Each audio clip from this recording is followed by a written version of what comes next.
Richard Deacon was a man who knew the score. In the tight-knit community of Chasetown, Staffordshire, he had carved out a solid reputation for himself.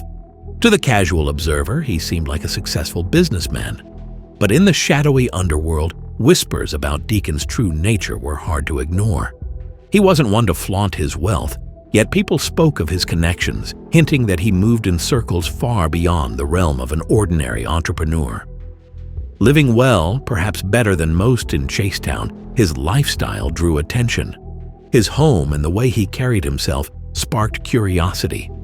Many suspected his success stemmed from shady dealings, possibly involving drugs. While no hard evidence ever surfaced, in the world of organized crime, suspicion alone can be enough to build a dangerous reputation. By 2010, Deacon had firmly established himself. He knew how to navigate the intricate world of influence and had built connections that brought him wealth. His house on Midway Street reflected this success. Neighbors saw him as a family man, happily living with his girlfriend and their 2 daughters. Yet behind this image of domestic bliss, Deacon was acutely aware of the risks that came with his rising profile. As his status as a high roller solidified, it also made him a target. Staffordshire had long been a hub for organized crime, particularly in the drug trade, serving as a corridor for narcotics moving between major cities like Birmingham and Manchester. Deacon's name began to emerge in connection with this network, albeit indirectly. The Midlands criminal underworld was notorious for its brutal rivalries, with gangs constantly vying for control over lucrative drug territories. As Deacon's wealth and influence grew, so too did the likelihood that he would become entangled in these dangerous conflicts. Law enforcement started to take notice.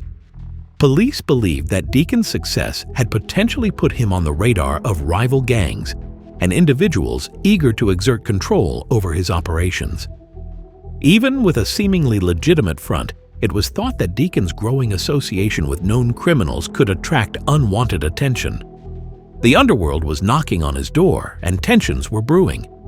By mid-2010, it became clear that Deacon was marked. This was no random act of violence. Serious players in the criminal world were waiting for the opportune moment.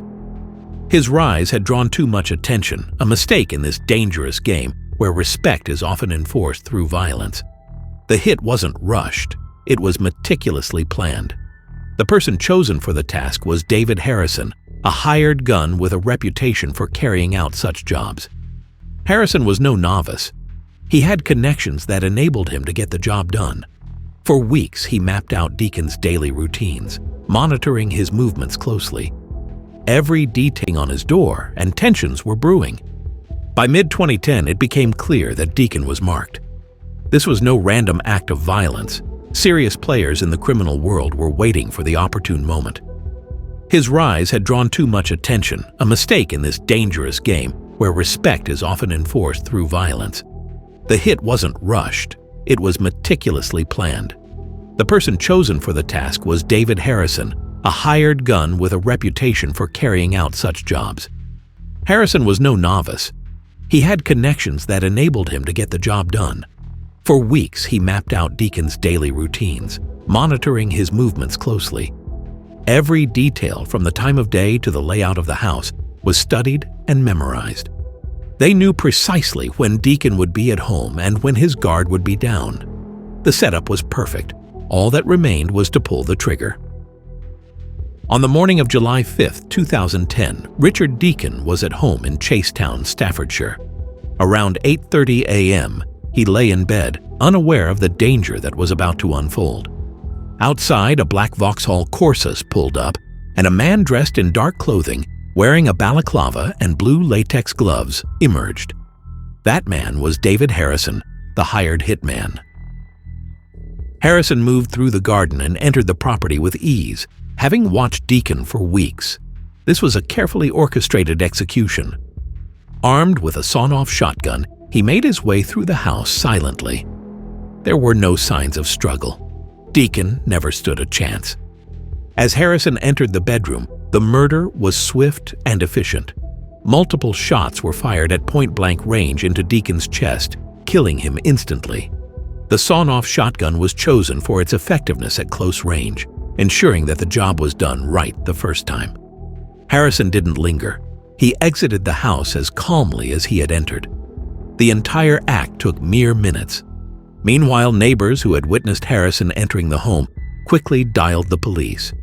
The first officer on the scene, PC David Challenor, made the grim discovery inside. The getaway car was later found abandoned in a nearby field. The police knew they were dealing with a professional hit, not amateurs. But leads were limited.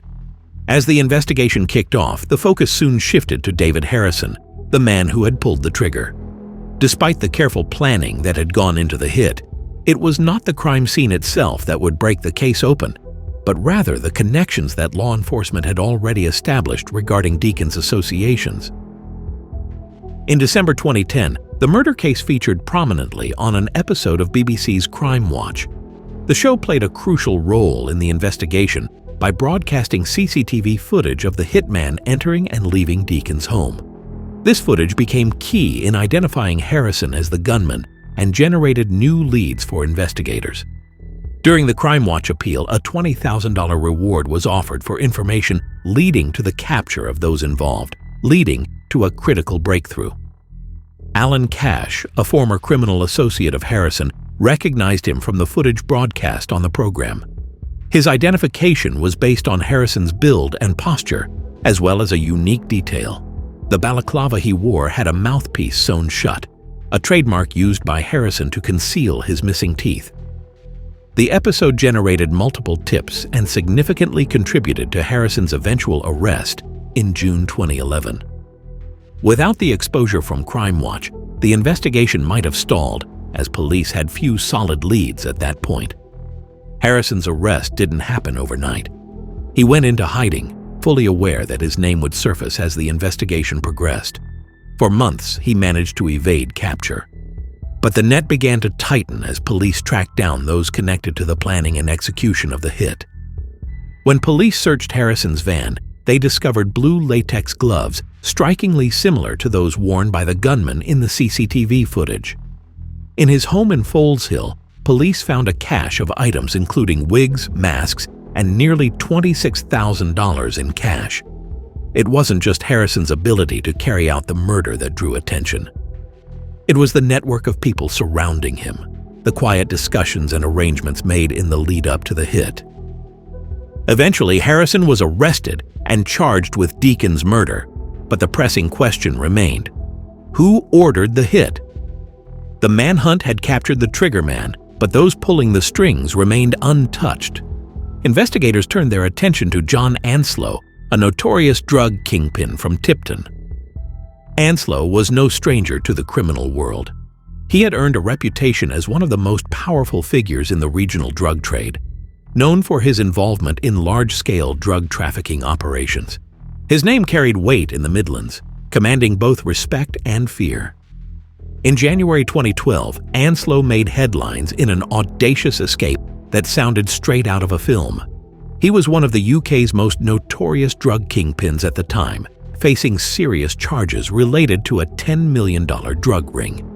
While being transported from HMP Hewell in Worcestershire to court, the van he was in was ambushed. Masked men in two vehicles forced the convoy to a halt, ramming the van and smashing its windows. Armed with sledgehammers, the attackers overpowered the guards, ripped open the back doors, and within moments, Anslow was free. This incident marked the first time in British history that a Category A prisoner, considered a maximum security threat, had escaped in such a brazen manner. The breakout triggered one of the largest manhunts in recent years. Anslow remained on the run until he was finally captured in northern Cyprus in March 2012. Police were convinced that Deacon's murder was tied to a power struggle or a debt within the drug scene. In 2012, Anslow was charged in connection with Deacon's murder. His arrest attracted significant attention, as many believed he had the motive and means to order a hit like this. However, in 2015, after a lengthy trial, Anslow was acquitted of all charges related to Deacon's murder.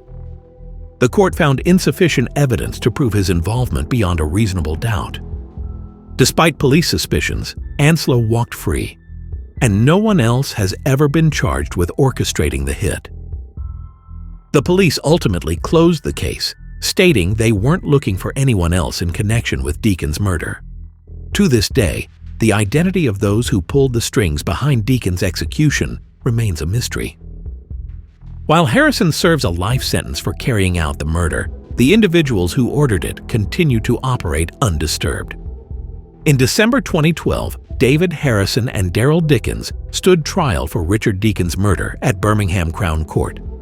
The prosecution painted Harrison as a contract killer and Dickens as his trusted accomplice, responsible for driving the getaway car.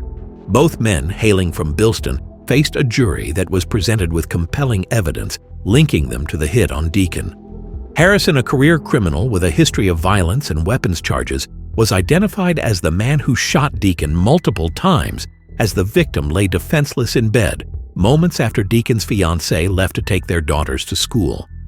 CCTV footage of Harrison entering Deacon's property became a key piece of evidence, alongside phone records showing him near the house in the lead-up to the murder.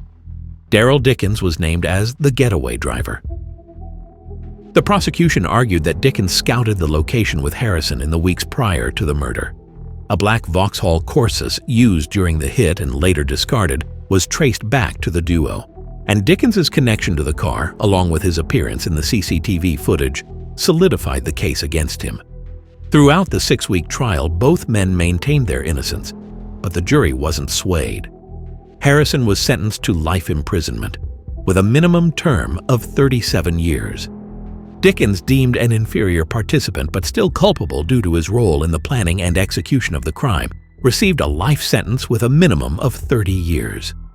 Harrison showed no remorse during the trial, maintaining that he was innocent, and later attempted to appeal his conviction, claiming the wrong man had been charged.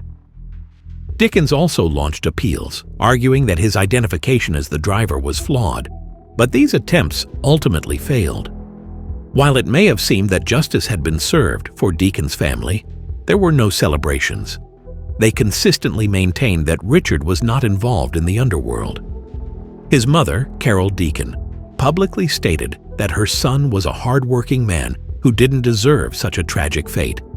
For them, Richard's murder remains an unsolved mystery amidst the chaos of Gangland Britain. In a world where perception is everything, Richard Deacon became a target. His story is just another example of how ruthless the game can be. In this dangerous underbelly, power and survival go hand in hand, and being on top always comes at a cost. For more raw and real crime stories, don't forget to hit the like button and subscribe.